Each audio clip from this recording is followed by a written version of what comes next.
तो आज हम बात करेंगे एमए योगा और PGDYO जो भी एग्जाम में आएगा। 3 पेपर हम कवर करेंगे। तो एमए योगा की ही हम बात करेंगे, लेकिन एमए योगा और डिप्लोमा दोनों का कोर्स सेम ही है, इसलिए हम दोनों को लेके चलेंगे। आप दोनों लोग इसको वीडियो को देख सकते हैं, चाहे वो PGDYO के हों चाहे वो MAYO के हों, दोनों लोग इस वीडियो को आराम से देख सकते हैं। तो सबसे पहले हम बात करेंगे पेपर 1 का। हमारे 3 पेपर होंगे फर्स्ट सेमेस्टर में, तो फर्स्ट सेमेस्टर वाले इस वीडियो को देखिए। और चलिए हम लोग फर्स्ट पेपर डिस्कस कर लेते हैं। तो फर्स्ट पेपर का यूनिट 1 हमने उठाया है, यहाँ पे 2 क्वेश्चन लिए हैं। इसमें हम बात करने वाले हैं योग का अर्थ, परिभाषा, महत्व एंड उद्देश्य। फिर हम बात करेंगे योग का इतिहास एवं विकास। फिर हम बात करेंगे क्वेश्चन 2 की, जिसमें आधुनिक युग में हम विभिन्न क्षेत्रों में देखेंगे कि क्या क्या उसके महत्व हैं, क्या मिथ्या है, ये सारी चीज़ें हम जानेंगे।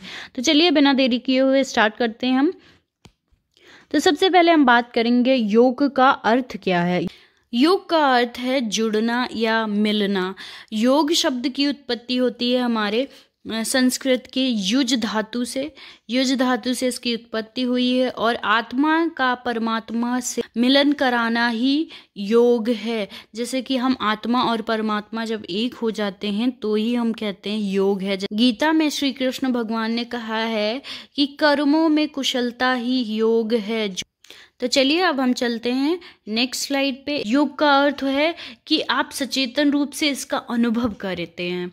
जब आप अनुभव करते हैं, जब आपका जीवन इस छोटे से शरीर में बंधा नहीं है बल्कि उससे बहुत आगे है।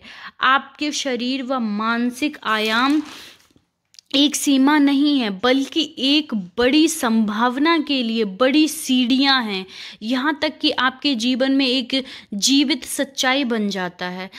लाइक यहाँ पे देखिए, ये आधा पेड़ है और ये आधा मनुष्य है। तो जब मनुष्य और प्रकृति, जब मनुष्य और प्रकृति या फिर परमात्मा और जब आत्मा एक दूसरे से जुड़ जाते हैं, जब हम जुड़ जाते हैं एक दूसरे से और हम भूल जाते हैं बाकी चीज़ें, तब हम कहेंगे कि ये योग है। इसमें हम जुड़ने को देखेंगे कि कैसे जुड़ते हैं हम किसी चीज़ से। तो जब सन को हम देखते हैं, ये देखिए यहाँ पे सूरज जब उदय होता है सूर्य का, और उसको देखकर हम जब उसमें खो जाते हैं, उसमें हम जुड़ जाते हैं, तो हम इसको कहते हैं योग। किसी चीज़ को जीना, किसी को सूर्योदय हुआ और उसे हमने देखा, देख के हम उससे जुड़ गए, तो इसको ही हम कह देंगे कि ये योग है। तो यहाँ पे जब हम ऑक्सीजन लेते हैं, जब हम पेड़ से हमारे हर एक शरीर, जो हमारे शरीर के हर एक छेद, शरीर की हर एक कोशिका, यहाँ तक कि सूक्ष्म अणु भी ब्रह्मांड के बाकी हिस्सों से निरंतर संपर्क में रहते हैं। आप जब अनुभव करते हैं, लाइक हम यहाँ से ऑक्सीजन यहाँ से आ रही है और हम अपने अंदर ले रहे हैं और इससे हम जुड़ गए हैं, इसे हम फील कर रहे हैं। ऐसा नहीं कि हमें क्रिया करनी, इसे हम फील कर रहे हैं और इसमें हम खो गए हैं, तो इसी को कहते हैं हम जुड़ना। जैसे मनुष्य और प्रकृति जब जुड़ जाती है या आत्मा और परमात्मा जब एक दूसरे में खो जाते हैं, तब हम इसको कहते हैं कि ये योग है।